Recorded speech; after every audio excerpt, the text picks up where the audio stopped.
Anyways, so I never thought I would actually be doing a Kekw review on calc, yet here I am. I'm going to be speedrunning Calculus 1, Calculus A in the AB with the help of Calc Workshop.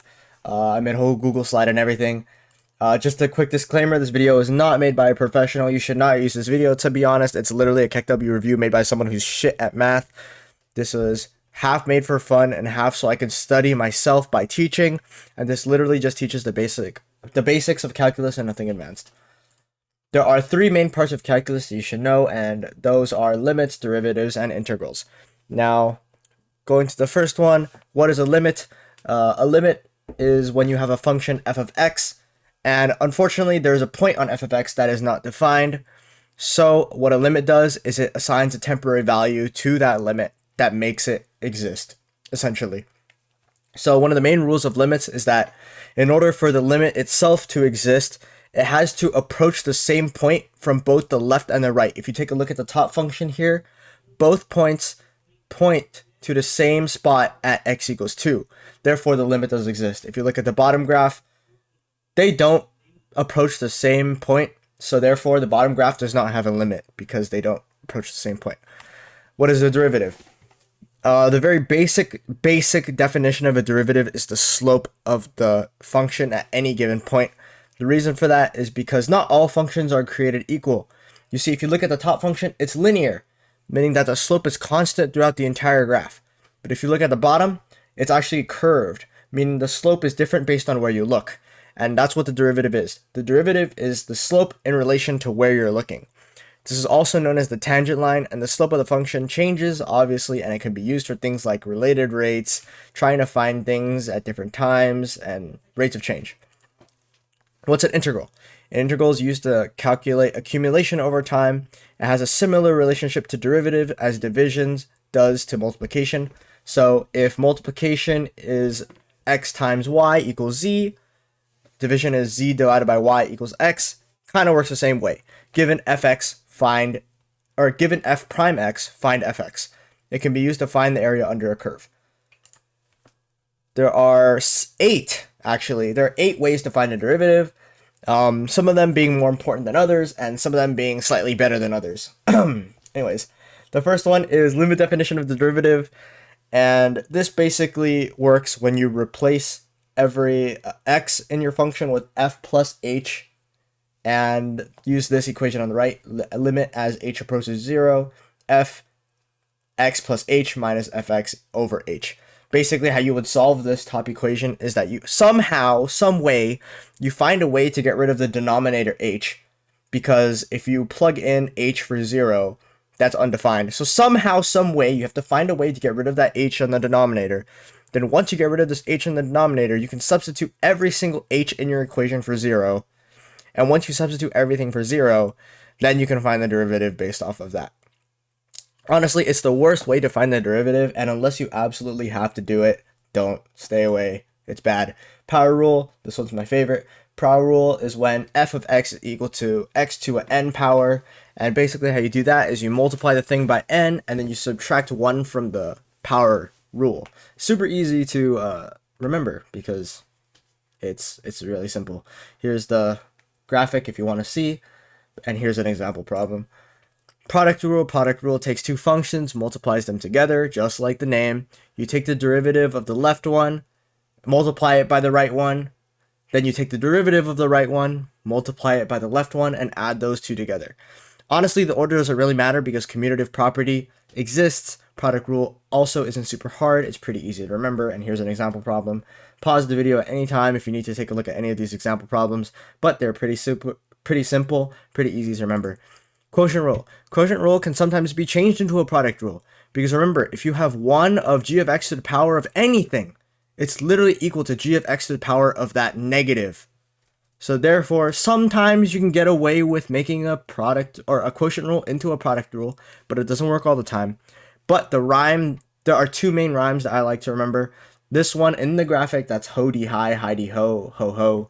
Or the one that I use personally, low de high de low, over low squared. What that means is you take low, which is the bottom gx, the derivative of the top f prime x minus the top derivative of the bottom over the bottom squared. Very easy to remember. Pretty simple stuff. It only gets worse from here. Chain rule. Chain rule is actually pretty easy. I like this one. Chain rule, first you just do the power rule. So you take n, multiply it to the outside. Then you multiply the whole thing by the derivative of inside the parentheses. Here's the example problem. Pretty simple. Similar to product rule, it just has a little extra steps.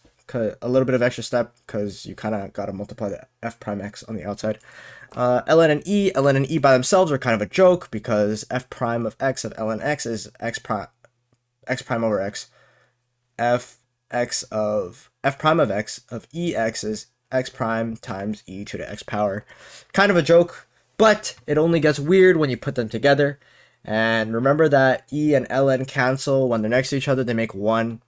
The reason for that is because the graph is like, I forgot what the word is.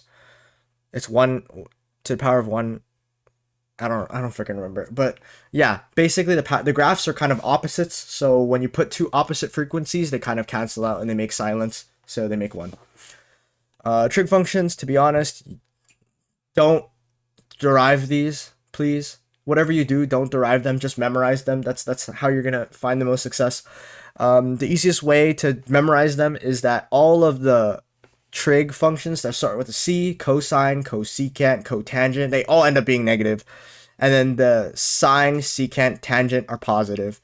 That's one step you can take to memorizing them. But after that, it's basically pure memorization. Same thing with the arc trig functions. We saw this for like a week and a half at school and then never again, to be honest. So, yeah. Integrals. To be honest, I was going to explain the different types of integrals and how you should find them, but I remember that integrals are just the opposite of a derivative. So half the time, you could just work backwards and you can get the right answer. But for those of you who actually want the function, here's the formula. Cool. Anyways, the definite integral. If you see these two fancy things above your integral, if you see these two numbers or values above next to your integral symbol, that means they want you to find a definite integral. So if you have a non-definite integral, you have to add a plus c to the end. But if you have a definite integral, you don't have to add a plus c, because you're going to be finding f of b subtracted to f of a. Yeah, kind of funny stuff. Curve sketching. Curve sketching helps you find the shape of a graph based on clues given to you by both the second and first derivative as well as the base function. So, in algebra, you learned that f of x can show you the x and y intercept of the graph, the domain and range of the graph, the asymptotes in the graph, and if it's continuous or not. In order for a graph to be continuous, again, it has to pass the vertical line test. F prime of x can show you critical points, increasing or decreasing intervals, because it shows you the slope of the graph. So if the slope ever becomes negative at any point, you know the graph decreases. And it shows you the relative and absolute extremas, so that's your minimums, your maximums, all that good jazz. F prime of x can show you your points of intersection and concavity. Optimization. So this is our first specific topic. So optimization is trying to minimize or maximize values using the derivative. You have two equations. You have the primary and secondary equation that you will use in this question. Most likely it'll come in the form of like fence, like building a fence for a bar or for like a pen or something like that. That's the most common one that I remember. I literally have nightmares of that. You substitute the secondary equation into the primary equation and you simplify. You take the first derivative of the simplified equation, set that derivative equal to 0. Then you use that derivative to find critical values. Again, this should be the critical values that you learn from curve sketching, and you check this in order to make sure your critical values match what you're trying to find. For example, if you look at the example problem, it has 30 and negative 30, but since since length cannot be negative, you only use the positive value. Riemann sums. I love Riemann sums. So there are four types of Ray sums. There's left Riemann sum, right Riemann sum, trapezoidal Riemann sum, and midpoint Riemann sum. Try saying that 5 times fast. Left and right sums are a combination of squares, and the reason why they're left and right is because which corner, right? If you're doing a left Riemann sum, align the graph with the left corner. If you're doing right, align it with the right corner. And it's a combination of squares that are used to estimate the area underneath the function. Midpoint uses the middle of the square in order to estimate area of the function. And trapezoidal uses slanted squares. I wish I had a visual for that, but I'm kind of an idiot and decided to not put that in.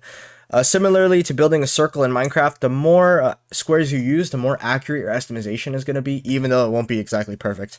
I love how I was able to use a Minecraft analogy in this explanation, but that's the best way I can put it, to be honest. MVT and average value. So the way I can explain this is that there's at least one place in every interval where the slope of the secant and tangent line are equal. The MVT guarantees a continuous function has at least one point where the secant and tangent line are equal. And using this equation, you are trying to find that point. Advanced trig integration. Honestly, I don't fully understand this myself yet, so take what you want from this. Use your trig identities, kids. Sine squared plus cosine squared equals 1, yada yada yada. Take what you want from this, but that's the best I got. Related rates. Related rates are probably my least favorite derivative technique that I use. The reason why it's my favorite is because I studied it like a lot. The reason why I hate it is because I studied it a lot. The steps to solving a related rate problem. Read the problem carefully, then write down all your given information. Sketch and label a graph of the diagram. Find the equation that relates to the unknown variable by looking for geometric shapes, known formulas, and other things like that. Simplify using your appropriate substitutions so that chosen equation only has two variables, your known and your unknown that you're actually looking for. Differentiate the equation. Basically set the unknown by itself, substitute all known values, and solve for your final answer. More often than not, there are 3 types of derivative questions that you will get. The 3 super duper famous derivative related rates questions. The first one is the leaning ladder. Ladder leaning against the building, it's falling down or scooting away or something of that sort, but it's the leaning ladder question. You will get the cone question. The cone question is also super famous. Maybe it's like a cup that's losing volume, or like a sand pile that's getting taller. I had a dream of that I was swimming in a conical cup. And then you'll probably find like the airplane question, where it's moving and you have to find what speed or what angle your head has to turn to keep up with the airplane, or something absolutely bonkers like that.